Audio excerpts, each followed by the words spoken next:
उत्तर लेकर नीचे आती है, विनती और प्रार्थना ऊपर जाती है। उत्तर लेकर नीचे आती है।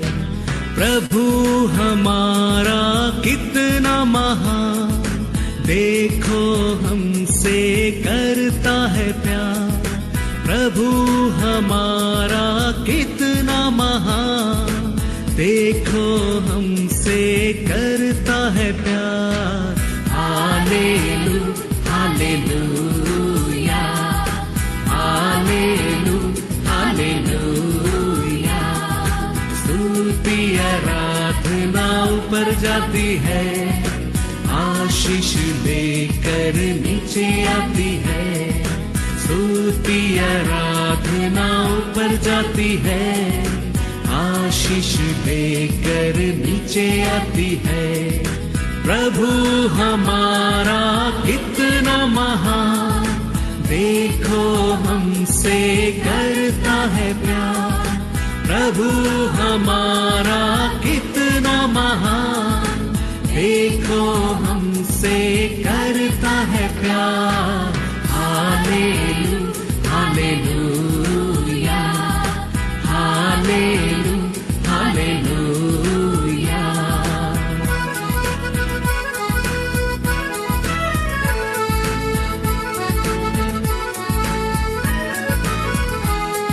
सिय्योन में स्तुति तेरी बाट जोती है, धन्यवाद करना उसकी महिमा होती है। सिय्योन में स्तुति तेरी बाट जोती है, धन्यवाद करना उसकी महिमा होती है। प्रभु हमारा कितना महान, देखो हमसे करता है प्यार। प्रभु हमारा कितना महान, देखो हमसे करता है प्यार। हालेलू हालेलूया, हालेलू हालेलूया।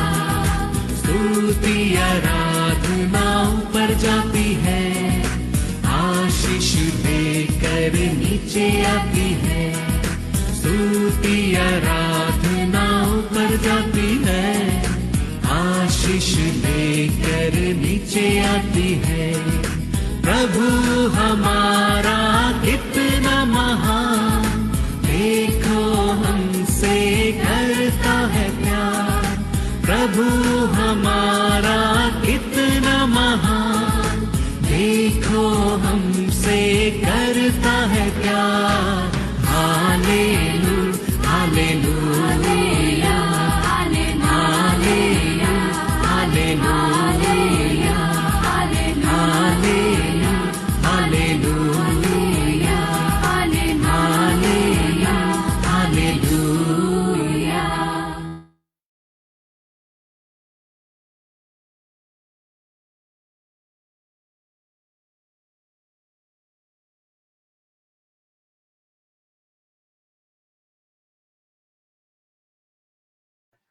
और ये समय होगा कि मैं डॉक्टर प्रधान को इनवाइट करूंगा कि वो आगे के समय को वो हमको वचन में लेके जाएंगे।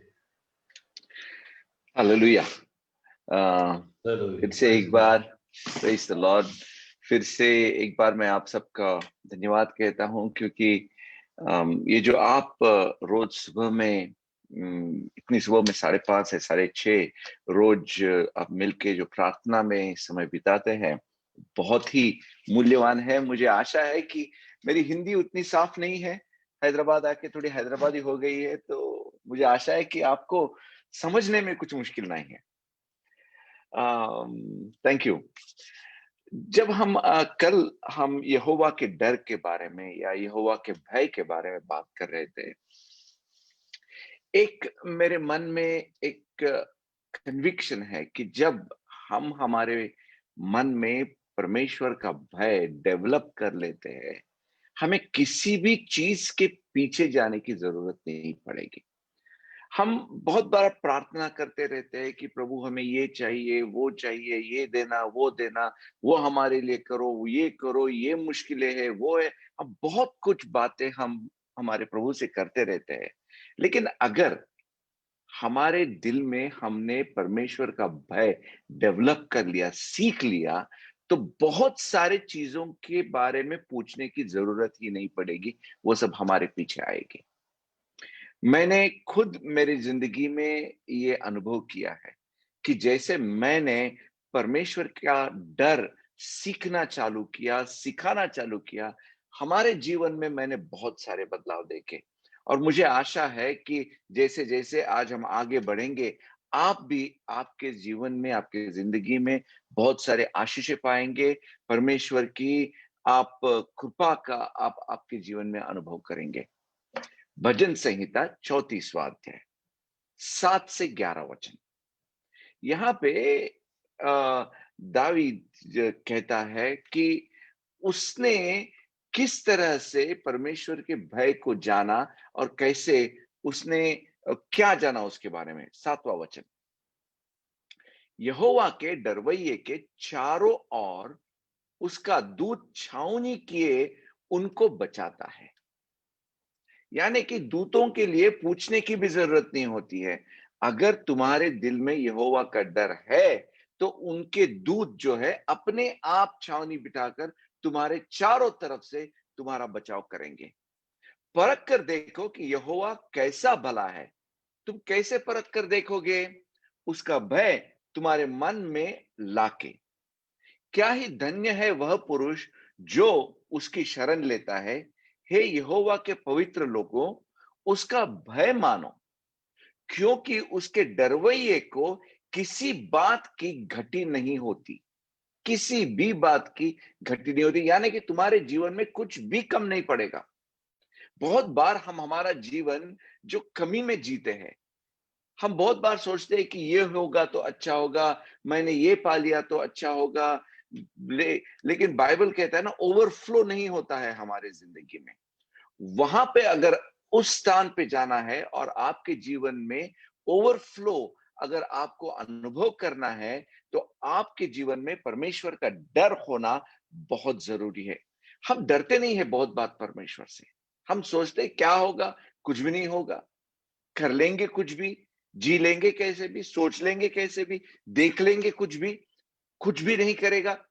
मैंने जैसे कल कहा कि यहाँ पे परमेश्वर हमें क्या दंड देगा, वो बात बिल्कुल नहीं है। लेकिन बात यह है कि परमेश्वर ने रची हुई सीमाओं को जब हम लांघते हैं, उनका उल्लंघन करते हैं, तब हम सीधा जाके शैतान के हाथ में गिर जाते हैं। और फिर हमें हमें बहुत दिन तक पता भी नहीं चलता कि हम शैतान के जाल में फंस गए। कुछ दिन के बाद पता चलने लगता है कि ऐसे हम जाल में फंस गए। लेकिन यहोवा का भय अगर हमारे जीवन में है, तो इन सब चीजों से हम महफूज रहेंगे, सेफ रहेंगे।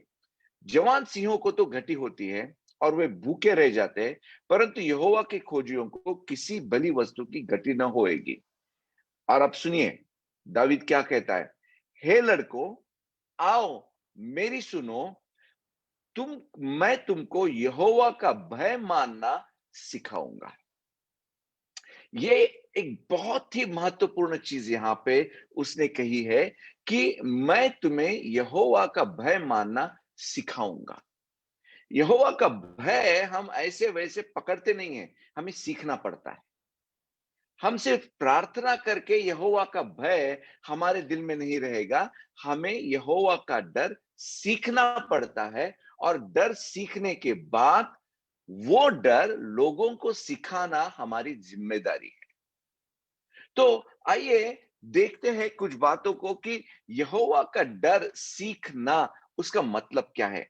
ये जो यहाँ पे जो जो शब्द इस्तेमाल किया गया है भय, अगर हिब्रू में उसको हम देखें तो उसका हिब्रू शब्द है योरे, YAWRAY, योरे। उसका मतलब, जो योरे का मतलब है श्रद्धा, नैतिक रूप से डरना। नैतिक रूप से। और उसके बाद ये भी है कि उसके बाद अगर जैसे मैंने कहा था कि परमेश्वर हमारे लिए कुछ सीमाएं रखता है, वो लांघना नहीं, वो लांघने के बाद क्या होगा उसका डर हमारे को पहचानना। और उतना ही नहीं, देखिए आदम और हव्वा ने, उनको जो परमेश्वर ने सीमा दी थी कि इस पेड़ का फल आप मत खाओ, उन्होंने उनके आज्ञा का पालन नहीं किया और वो सीमा को लांघने के बाद कितना भयानक उसका परिणाम हुआ हम सबको मालूम है। पूरी ह्यूमन जो जो मनुष्य जात जो है वो पूरी की पूरी पाप में फंस गई, पाप के चुंगल में या शैतान के चुंगल में फंस गई। तो ये जानना उसका मतलब है वो डर, यानी कि श्रद्धा। और फिर दूसरी बात यहां पे उसने कही है, मैं तुम्हें यहोवा का डर सिखाऊंगा। सिखाना यहां पे हिब्रू शब्द जो है वो है law mad, LAWMAD, law mad, जैसा वो प्रोनाउंस करते हैं। उसके भी जो अर्थ है वो बहुत ही दिलचस्प है। एक अर्थ उसका यह है अनुदेश, यानी कि इंस्ट्रक्शन देना। उसके बाद उसका अर्थ यह भी है छड़ी का प्रयोग, छड़ का प्रयोग करना। जैसे कि बाइबल में भी कहा है ना कि if you what do you say, do not spare the rod from a child, यानी कि दंड देना। और एक उसका मतलब बहुत दिलचस्प यह है आदत कराना। यहोवा का भय सीखना, उसका मतलब यह भी है कि उसकी आदत कराना हमें जरूरी है। खुद को आदत कराना और दूसरों को भी यहोवा के भय की आदत कराना जरूरी है। फिर चौथा उसका यह भी अर्थ है उसके बारे में विशेषज्ञ बनाना, यानी कि एक्सपर्ट होना। तो यहोवा का भय जो है सिर्फ एक बार पढ़ के नहीं, उसके बारे में तुम्हें संशोधन करना है, उसके बारे में तुम्हें मनन चिंतन करना है और उस भय के बारे में तुम्हें एक एक्सपर्ट बनना है। और फिर और एक उसका अर्थ यह है कुशलता। यहोवा के भय के बारे में हमें स्किलफुल यानी कुशल बनना है। मेरे मेरे भाइयों और बहनों, मैं जो आपको बात कह रहा हूं उसका मैंने खुद अपने जीवन में अनुभव लिया है। देखिए, मेरी एक प्रिंसिपल है जीवन में कि जो बोलो वो करो नहीं, जो कर रहे हो वो ही बोलो। मैंने ये चीजें जो आपको मैं बोल रहा हूं मेरे खुद के जीवन में मैंने अपनाई है, खुद के जीवन में उसके आशीषें पाई है, खुद के जीवन में ये चीजों को मैंने अपनाने के बाद एक अलग तरह की शांति, एक अलग तरह का समाधान, एक अलग तरह के आनंद का मैंने अनुभव किया है। और वो आप भी करना, यही मेरी प्रार्थना है और यही मेरी आशा है। तो ये यहोवा के भय के बारे में एक पहला उल्लेख जो है वो इब्राहिम के जीवन में किया गया है। वो क्या उल्लेख है देखेंगे। उत्पत्ति का 22वां अध्याय। हम जो अभी यहोवा के भय को सीखने की कोशिश कर रहे हैं, यानी कि यहोवा का भय हमें क्या करता है हमने कल देखा। और आज हम ये देख रहे हैं कि यहोवा का डर के बारे में हम किस तरह से उसका मतलब समझे, यानी कि वो सीख जाए और हम सिखाने के काबिल हो जाए। उत्पत्ति 22वां वचन हम देखते हैं ने इसको लेके जाके बलि के रख दिया नहीं,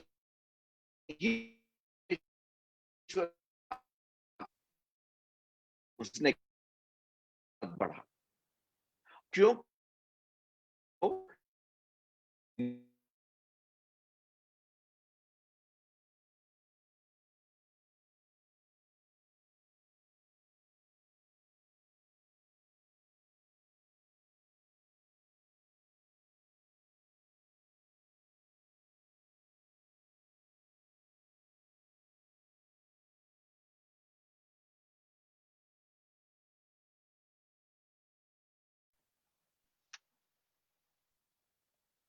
मेरी आवाज सुनाई दे रही है ब्रदर? अब आ रही है ब्रदर, हाँ हाँ, ओके, ब्रेक होता हुआ। सच, हाँ जरा, हाँ ओके। तो उत्पत्ति का 22वां अध्याय 12वां वचन, उसने कहा, उस लड़के पर हाथ मत बढ़ा और न उससे कुछ कर, क्योंकि तूने जो मुझसे अपने पुत्र वरन अपने इकलौते पुत्र को भी नहीं रख छोड़ा, उससे मैं अब जान गया कि तू परमेश्वर का भय मानता है। यानी कि जब इब्राहिम ने अपने पुत्र को यहाँ पे उसकी बलि देने के लिए भी उसने ना नहीं कही, तो उससे परमेश्वर क्या जान गया? उसके विश्वास को नहीं, उसके प्रेम को नहीं। परमेश्वर कहता है कि मैं ये जान गया कि तू परमेश्वर का भय मानता है। यानी कि उसने ये जो भी कुछ क्रिया की, यानी ये जो भी कुछ काम किया, उसके बीच में परमेश्वर के भय का रहस्य या जो मिस्ट्री जो है वहां पे छुपी हुई है। यहाँ पे अगर हमने उसके ही उसी के बारे में कुछ बातें हमने अगर समझने की कोशिश की, तो यहाँ पे परमेश्वर उसको कहता है कि जा तुम्हारे बेटे को तुम बलि दो, उसकी परीक्षा लेता है। और फिर हम उत्पत्ति के 22वें अध्याय में देखते हैं कि इब्राहिम चल पड़ा उसके बेटे को लेके। और यहाँ पे हम 5वें वचन में देखते हैं, उसने कहा, और उसने अपने सेवकों से कहा, गधे के पास यहीं ठहरे रहो, यह लड़का और मैं वहां तक जाकर और दंडवत या पूजा कर कर या आराधना करके फिर तुम्हारे पास लौट आएंगे। यानी कि यहाँ पे इंग्लिश में जो जो शब्द इस्तेमाल किया गया है वो वर्शिप है। We will worship and come back. यानी कि वहां पे जाके वो आराधना, यानी कि वहां पे जाके वो पूजा या दंडवत करने वाले थे। यानी कि क्या करने वाले थे? वो इसहाक को होम बलि जैसा अर्पण करने वाला था। तो ये कैसा कर सकता था? ये चीज हम जानने के बाद ही आगे हम यहोवा के डर के बारे में सीख सकते हैं। यहां पे अगर हमने देखा 7वां वचन जो है, इसहाक ने अपने पिता इब्राहिम से कहा, हे मेरे पिता। उसने कहा, हे मेरे पुत्र, क्या बात है? उसने कहा, देख, आग और लकड़ी तो है, पर होम बलि के लिए भेड़ कहाँ है? इब्राहिम ने कहा, हे मेरे पुत्र, परमेश्वर होम बलि की भेड़ का उपाय आप ही करेगा। इंग्लिश में ऐसा लिखा गया है, the Lord will provide for himself. देखिए, हम यहोवा ईरे या यहोवा जायरा इस शब्द का इस्तेमाल बहुत बार करते हैं। हमें जब कुछ भी जरूरत पड़ती है, हम कहते हैं कि वो यहोवा ईरे है, यहोवा जायरा है, वो हमें सब कुछ देगा। लेकिन उसका मतलब क्या है? देखिए, यहां पे प्रभु परमेश्वर ने इब्राहिम को भेड़ तो दिया, लेकिन किस लिए दिया? खुद वो भेड़ को काट कर पार्टी करने के लिए नहीं दिया। उसने वो भेड़ इसीलिए दिया कि उस भेड़ को वो वापस परमेश्वर को ही अर्पित कर सके। अपने खुद के लिए उसने उस भेड़ को उसके हाथ में सौंप दिया। देखिए मेरे भाई और बहनों, हम बहुत बार सोचते हैं कि मुझे परमेश्वर ने ये दिया है, वो दिया है, लेकिन क्यों दिया है? आपने कभी उसके बारे में सोचा? हम बहुत बार सोचते हैं कि परमेश्वर ने मुझे मजे करने के लिए या यानी कि कुछ अच्छी चीजों का अनुभव करके आनंद उठाने के लिए दिया है। लेकिन हमें उसके पार जाकर एक बात समझनी चाहिए कि परमेश्वर हमें जो कुछ भी देता है, कभी भी जो कुछ भी देता है, वो इसलिए देता है कि उस चीज के साथ हम उसकी आराधना कर सके, यानी कि उस चीज को हम उसको वापस अर्पित कर सके। जब हम किसी भी चीज के बारे में कहते हैं कि ये मुझे परमेश्वर ने दी है, तो हम ये कहते हैं, परमेश्वर तूने दी है, तू वापस ले भी सकता है, तू वापस मांग भी सकता है। इस चीज पर तुम्हारा अधिकार है। वो तुम्हारा घर हो, तुम्हारी जमीन जायदाद हो, सोना हो, चांदी हो, पैसे हो, तुम्हारे बच्चे हो, तुम्हारे दोस्त हो, कुछ भी जो तुम कहते हो कि ये मुझे परमेश्वर ने दिया है, तुम ये कहने के लिए भी तुम तैयार रहना कि तुमने दिया है, तुम जब चाहे वापस पूछ लो, ले लो। देखिए, मैं और मेरी जो वाइफ है, हमने हमारे जिंदगी में एक निर्णय लिया था कि कुछ भी चीज हम ऐसा नहीं कहेंगे कि ये हमारी व्यक्तिगत चीज है, ये हमारी पर्सनल चीज है। जो कुछ भी है वो सब परमेश्वर की सेविकाएं में काम आना चाहिए।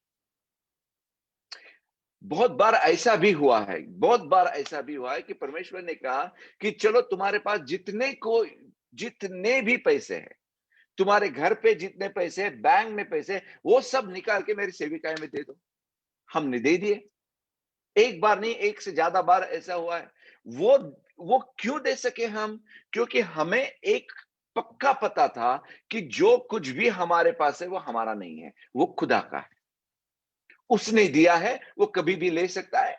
हम उस सब चीजों को अपने परमेश्वर के ऊपर न्योछावर करने के लिए तैयार रहना है। चलो, तुम्हारे चाहिए, ले लो। परमेश्वर ने, मेरे भाई और बहनों, कभी भी हमें नीचा आने नहीं दिया। वो हमेशा अच्छा ही करता है, लेकिन हमारे जीवन में एक बात हमें पक्की कर लेनी चाहिए कि मेरा कुछ भी नहीं है। जो भी कुछ मेरे पास है, मेरे बच्चे हैं या मेरा घर है, जायदाद है, पैसे हैं, वो सब परमेश्वर का है। उसने जब कभी पूछता है देने के लिए, मुझे हिचकिचाना नहीं है, कभी भी हिचकिचाना नहीं है।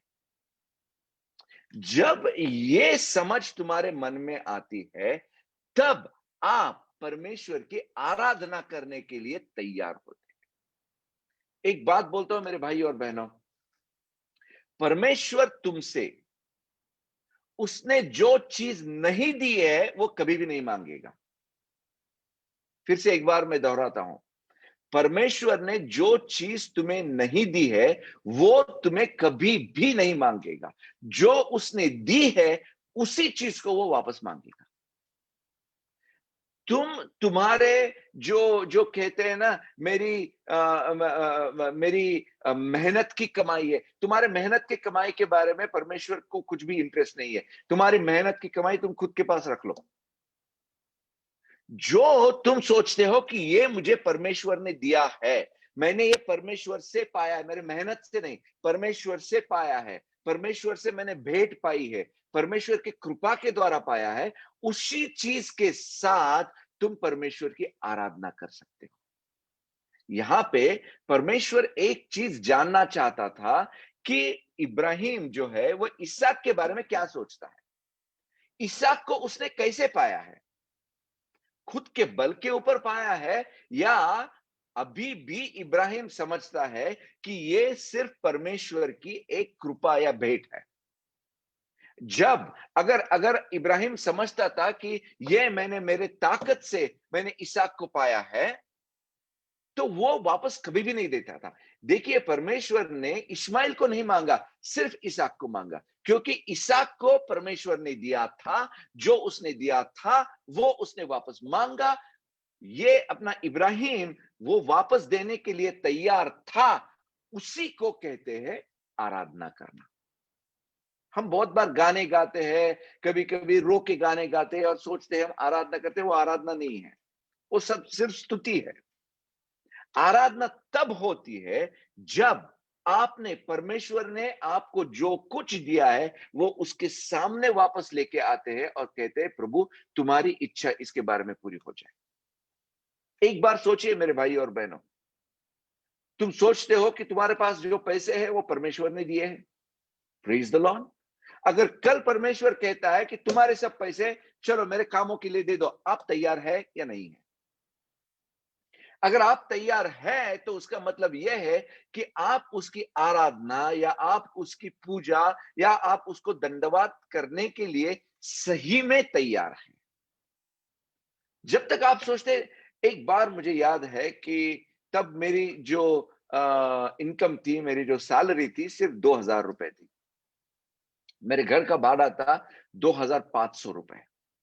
तो एक बार मुझे मेरी सैलरी मिल गई 2,000।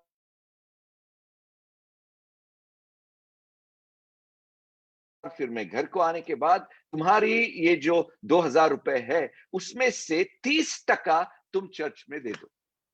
तो पहले मैंने कहा कि परमेश्वर, यहाँ पे अगर मैंने 600 रुपए दिए तो बचे मेरे पास 1,400 रुपए। 1,400 रुपए में क्या कर सकूंगा? लेकिन परमेश्वर ने कहा, और हमें भी मालूम था कि जो भी कुछ हमारे पास है वो उसने दिया हुआ है, तो हमने जाके 600 रुपए, वो अभी वो जो रकम बहुत कम महसूस हो सकती है, लेकिन उस जमाने में हमारे लिए 1994 में बहुत बड़ी रकम थी वो। हमने दे दी। और फिर मेरे को याद है, 1 हफ्ते के बाद कहीं से मुझे 50,000 रुपए का डिमांड ड्राफ्ट आ गया और हमारी सब जरूरतें पूरी हो गई। यानी कि मैं यहां पे give and it shall be given unto you के बारे में नहीं मैं बात कर रहा हूं। तुम्हारे जीवन में अगर परमेश्वर का भय है, तुम्हारे को जो भी परमेश्वर ने दिया है, वो उसको वापस देने के लिए, वो उसको सौंपने के लिए अगर आप तैयार है, तो परमेश्वर तुम्हारे जीवन में कुछ भी कमी नहीं होने देगा। यहाँ पे इब्राहिम ने इसको अपने बेटे को अर्पित कर दिया। अब इब्राहिम ने कहा, हे मेरे पुत्र, परमेश्वर होम बलि की भेड़ का उपाय आप ही करेंगे। सो वे दोनों संग संग आगे चल गए और वे उस स्थान को जिसे परमेश्वर ने उसको बताया था पहुंचे। तब इब्राहिम ने वहां वेदी बनाकर लकड़ी को चुन चुन कर रखा और अपने पुत्र इसहाक को बांध के वेदी पर की लकड़ी के ऊपर रख दिया। यानी कि वो तैयारी कर रहा था कि परमेश्वर ने जैसा कहा है उसी तरह से मैं अपने बेटे को उसको अर्पित करूंगा। और इब्राहिम ने हाथ बढ़ाकर छुरी को ले लिया और अपने पुत्र को बलि करे, यानी कि उसने छुरी ऊपर उठा ली और उसको मारने ही वाला था। यहोवा का दूत वहां पे आ गया और कहा, मुझे मालूम हो गया कि तू मुझसे डरता है। देखिए मेरे भाई और बहनों, मैं आपको एक पॉइंट बताऊंगा। आप उनकी पूजा या उनकी आराधना करते हैं जिन्हें आप अपना स्रोत मानते हैं, सोर्स मानते हैं। अगर आप समझते हैं कि परमेश्वर आपका स्रोत है, यानी कि परमेश्वर के तरफ से ही आपको सब चीजें मिलेगी, तो आप उसकी आराधना करोगे। अगर आप सोचते हैं कि पैसा मुझे सब चीज देगा, तो पैसे की आराधना करोगे। अगर आप किसी व्यक्ति के बारे में सोचते हैं कि ये व्यक्ति मेरी सब जरूरतों को पूरा करेगा, ये व्यक्ति मेरा स्रोत है, तो आप समझ के ना समझ के भी उसकी ही आराधना करोगे। हमें एक समझना चाहिए कि हमारे जीवन में हमारा स्रोत एक ही है, वो है हमारा प्रभु परमेश्वर यहोवा। आमीन। तभी हम उसकी आराधना कर सकेंगे। लेकिन डर तब लगता है जब आप जानते हैं कि वो आपका स्रोत क्यों बन गया है। फिर से एक बार आप सुनिए, आप उनकी पूजा करते हैं जिन्हें आप अपना स्रोत मानते हैं, लेकिन डर तब लगता है जब आप जानते हैं कि वो आपका स्रोत क्यों बना है। परमेश्वर आपका स्रोत है, लेकिन परमेश्वर आपका स्रोत क्यों बना है, आप वो बारे में जब आप सोचते हैं, तब आपके दिल में परमेश्वर का डर या परमेश्वर का भय निर्माण होता है। फिलिपियों का 2 अध्याय और 12वां वचन हम सब जानते हैं। सो हे मेरे प्यारो, जिस प्रकार तुम सदा से आज्ञा मानते आए हो, वैसे ही अब भी न केवल मेरे साथ रहते हुए, विशेष करके अब मेरे से दूर रहते पर भी डरते और कांपते हुए अपने अपने उद्धार का कार्य पूरा करते जाओ। मैं हमेशा सोचता था यहां पे उद्धार में डरने और कांपने की जरूरत क्या है, लेकिन जब मैं यहोवा के डर के बारे में जानने लगा, तब मेरे को समझ में आया, हम उद्धार तो पा लेते हैं, लेकिन हमें यह भी सोचना चाहिए कि हमारे प्रभु परमेश्वर ने यह उद्धार हमें क्यों दिया है। यह उद्धार हमें सिर्फ ये हेवन या पैराडाइज जाने के लिए नहीं दिया है। वो उद्धार हमें इसलिए दिया है कि हम इस धरती पर परमेश्वर का एम्बेसडर या परमेश्वर का रिप्रेजेंटेटिव बन के उसका कार्य करें। हमें उसने उद्धार इसलिए दिया है कि हम उसके लिए, उसके राज्य में कार्य करें। मेरे पापों की माफी हो चुकी है, मैं अभी कैसे भी जीवन जी सकता हूं, उसके लिए उद्धार नहीं दिया। मेरे को उद्धार मिल गया, अभी मैं कैसे भी हेवन चले जाऊंगा, चले जाऊंगी, उसके लिए नहीं दिया। उसने उद्धार इसलिए दिया कि आपको अपना बना के, आपको पवित्र आत्मा का मंदिर बना के, पवित्र आत्मा के द्वारा आप आपका जीवन उसके क्या बोलते हैं, उसके होलीनेस में, उसके पवित्रता में जिए। इसीलिए उसने आपको उद्धार दिया है। ये बात जब आप समझ जाते हैं मेरे भाइयों और बहनों, तो आपके जीवन में यहोवा का डर आ जाता है। मुझे उद्धार मिला है, उसका मैंने गलत इस्तेमाल नहीं करना है। मुझे नया जीवन मिला है, उसका मैंने सही इस्तेमाल करना है। ये जब आप समझ जाते हैं, तब आपके जीवन में कुछ भी चीज की कमी नहीं पड़ेगी। यहोवा के डर के बारे में या यहोवा के भय के बारे में एक बहुत ही दिलचस्प कहानी बाइबल में है। निर्गमन का पहला अध्याय, अगर आपने 15 से 18 वचन तक आपने पढ़ा, तो वो धाइयों के बारे में कहा गया है। वहां पे हमें मालूम है कि इजराइल के लोग जब इजिप्ट में थे, तो उनकी जो जनसंख्या है वो बढ़ती जा रही थी। इसलिए मिस्र के राजा बहुत चिंतित हो गए और उसके बारे में कुछ तो उपाय करना है, वो सोच के उसने दो धाइयों को बुलाया। 15 से 18वें वचन तक देखेंगे। शिप्रा और पुआ नाम दो इब्री धाइयों को मिस्र के राजा ने आज्ञा दी कि जब तुम इब्री स्त्रियों को बच्चा उत्पन्न होने के समय जन्मने के पत्थर पर बैठी देखो, तब यदि बेटा हो तो उसे मार डालना, बेटी हो तो जीवित रहने दो। परंतु वे धाइयां परमेश्वर का भय मानती थी, इसलिए मिस्र के राजा की आज्ञा न मानकर लड़कों को भी जीवित छोड़ देती थी। देखिए, मिस्र का राजा जो था वो साधारण आदमी नहीं था। अगर उसकी आज्ञा नहीं मानी तो उनको मार देता। वहां पे मिस्र के राजा को कोई पूछने वाला था ही नहीं, वो ही सबसे ऊपर था। लेकिन इन धाइयों में परमेश्वर का भय था, इसीलिए उसने जो सही चीज थी वो की। देखिए, बहुत बार हमें लोगों का डर रहता है कि ये क्या करेगा, वो क्या करेगा, ये क्या बोलेंगे, वो क्या बोलेंगे, ये क्या सोचेंगे, वो क्या सोचेंगे। इस डर में हम परमेश्वर के आज्ञाओं का पालन नहीं कर सकते और उस डर के कारण हम सही चीजों को भी नहीं कर सकते, हम रुक जाते हैं। लेकिन अगर आप में परमेश्वर का भय है, तो आप किसी और का, किसी भी और चीज का भय नहीं मानेंगे। जैसे मैंने कल कहा था, जब तक आदम और हव्वा में परमेश्वर का भय था, तब तक डर का भय उनसे दूर था। जैसे ही परमेश्वर का भय दूर हो गया, डर का भय अंदर आ गया। देखिए, यहां पे ये दो धाइयां थी, उनमें परमेश्वर का भय था, इसीलिए उन्होंने मिस्र के राजा की आज्ञा नहीं मानी।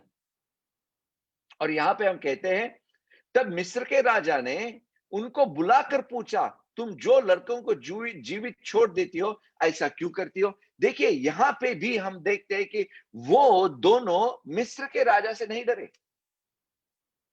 अगर आप एक बार मोसेस के बारे में सोचेंगे, देखिए, वो मिस्र के राजा के सामने जाके कह रहा है कि इन सब गुलामों को छोड़ दो। वो छोड़ने के लिए भी वो कहने के लिए भी एक तरह की हिम्मत चाहिए। वो कहां से आती है? यहां पे एक चुटकी में मिस्र का राजा मूसे को मार डाल सकता था, लेकिन मूसे डरा नहीं। क्यों नहीं डरा मूसा? क्योंकि उसको मालूम था, क्योंकि उसके दिल में परमेश्वर का भय था और उसको मालूम था, ये जो जिंदगी जो मेरी है वो मुझे यहोवा ने दी है, उसके लिए खोने में भी मैं कम नहीं पड़ूंगा, उसके लिए इस जिंदगी को छोड़ने के लिए भी मैं नहीं डरूंगा। इसे ही कहते हैं मेरे भाई और बहनों, यहोवा का डर। यहाँ पे जब जब जब हम इस डर का या रेवरेंस या श्रद्धा का निर्माण जब हमारे जीवन में हमें करना है, तो हमें कुछ चीजों के बारे में सोचना चाहिए, कुछ प्रश्न हमें पूछने चाहिए। पहला प्रश्न ये पूछना चाहिए कि परमेश्वर ने मुझे क्या दिया है। दूसरा प्रश्न, जो मुझे परमेश्वर ने दिया है वो क्यों दिया है, क्या दिया है, क्यों दिया है। तीसरा प्रश्न, जो भी मुझे दिया है मैं उसका सदुपयोग, अच्छा उपयोग कैसे कर सकता हूं। और चौथा प्रश्न जो पूछना है, जो मुझे दिया गया है उसमें मेरी जिम्मेदारी क्या है। देखिए, जो जो याजक थे उनकी एक जिम्मेदारी थी, जो प्रवक्ता थे उनकी एक जिम्मेदारी थी, जो नबी थे उनकी एक जिम्मेदारी थी, जो राजा थे उनकी एक अलग जिम्मेदारी थी। अपनी अपनी जिम्मेदारी जो है, जो यहोवा ने दी है, वो जिम्मेदारियों को पूरा करना बहुत ही महत्वपूर्ण है।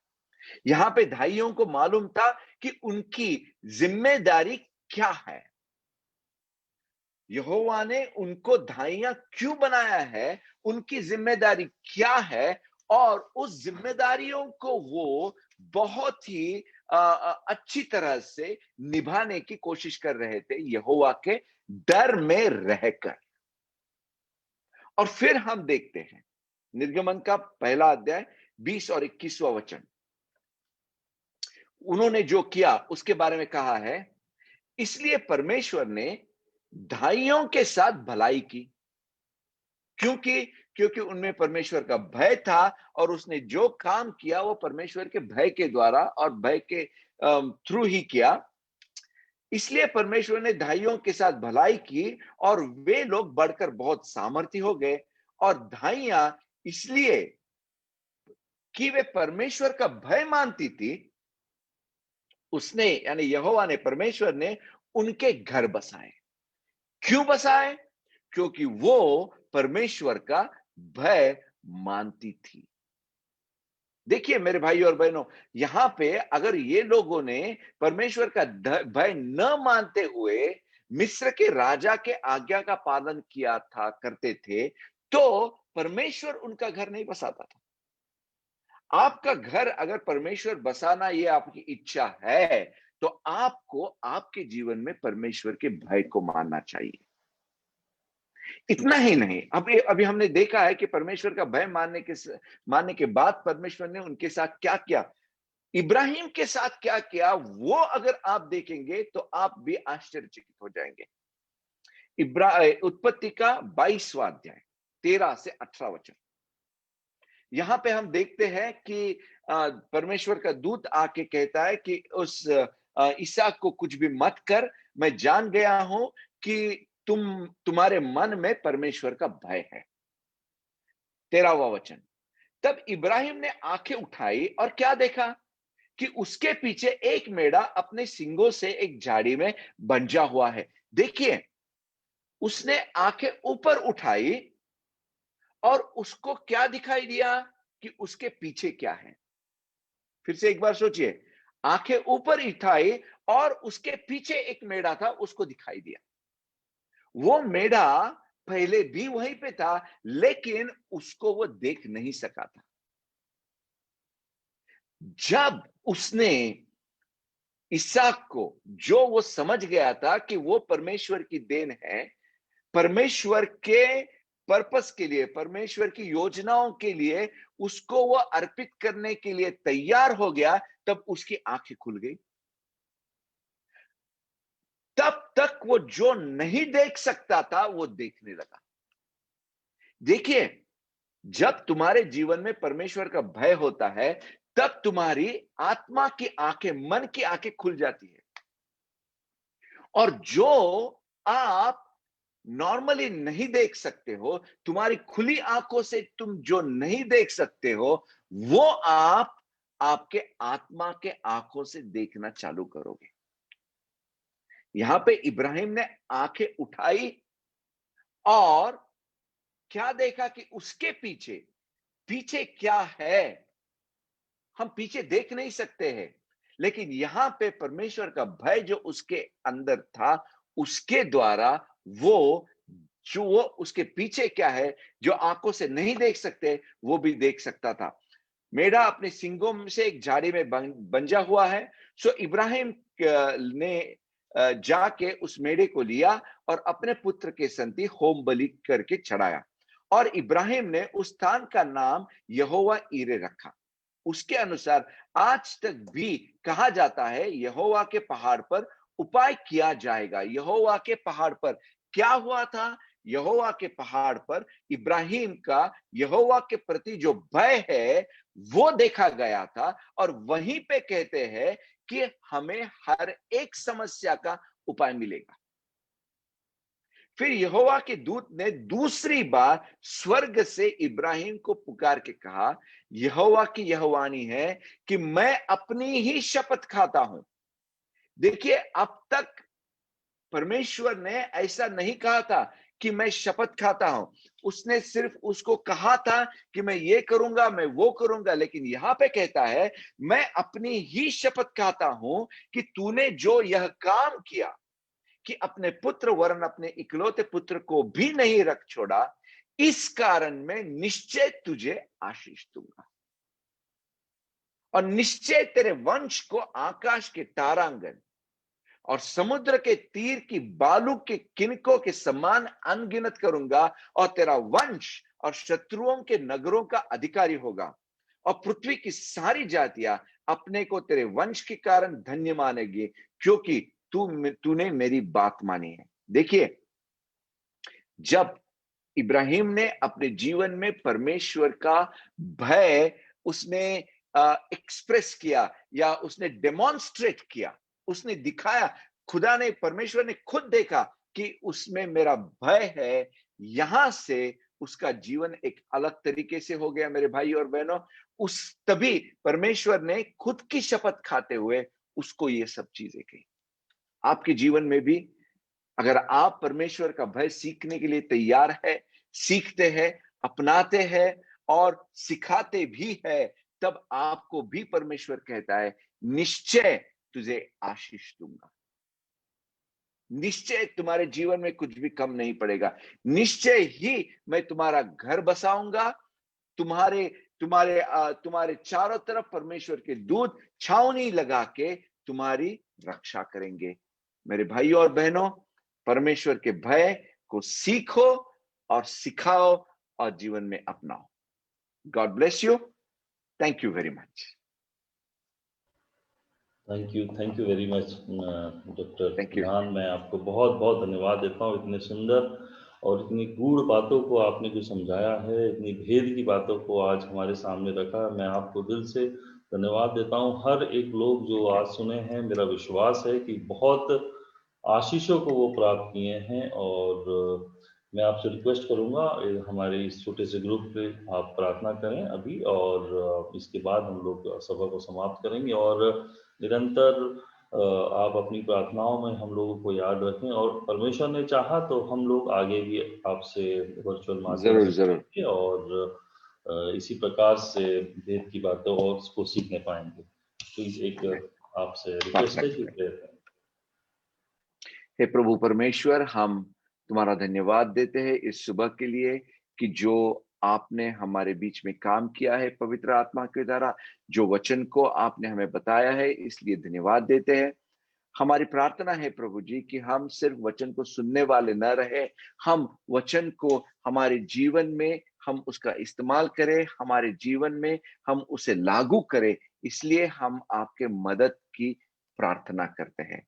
मेरी प्रार्थना है प्रभु जी मेरे भाइयों और बहनों के लिए कि उन सबके जीवन में परमेश्वर का भय रहे।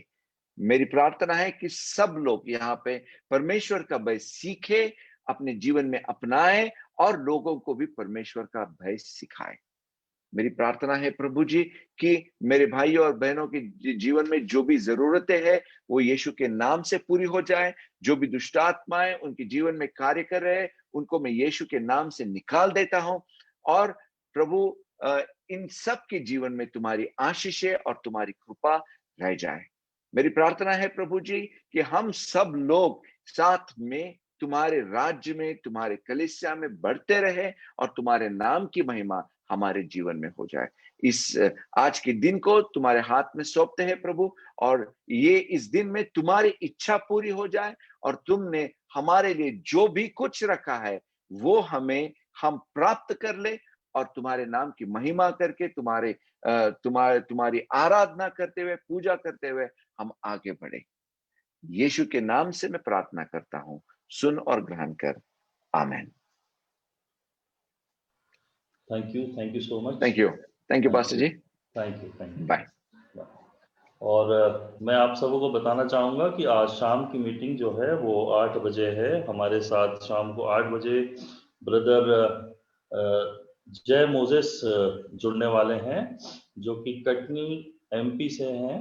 और आप सब लोग 8 बजे इस समय का ध्यान रखते हुए ज़रूर जुड़ें। वो एक बहुत अच्छे गीतकार हैं और उसी के साथ वो परमेश्वर का वचन भी शेयर करते हैं। तो आप सब जो लोग जुड़ना चाहते हैं वो ज़रूर जुड़ें। और मेरा आपसे निवेदन है कि और भी लोगों को, जितने आपके प्रिय लोग हों, सब लोगों को जो मैं फ्लायर भेजता हूँ या लिंक शेयर करता हूँ वो उसे भेजें, कि ज़्यादा से ज़्यादा लोग परमेश्वर के वचन को सुन के उनके उसकी तरफ फिर के अपने आत्माओं को हम लोग बचाने वाले हो सकें। ये इसलिए मैं कहता हूँ, इसलिए मैं आपसे रिक्वेस्ट करता हूँ कि आप लोग मैक्सिमम लोगों को आप इसे डिस्ट्रीब्यूट करें अपने व्हाट्सएप के द्वारा, या जिस तरीके से भी आप शेयर करना चाहते हैं आप शेयर कर सकते हैं।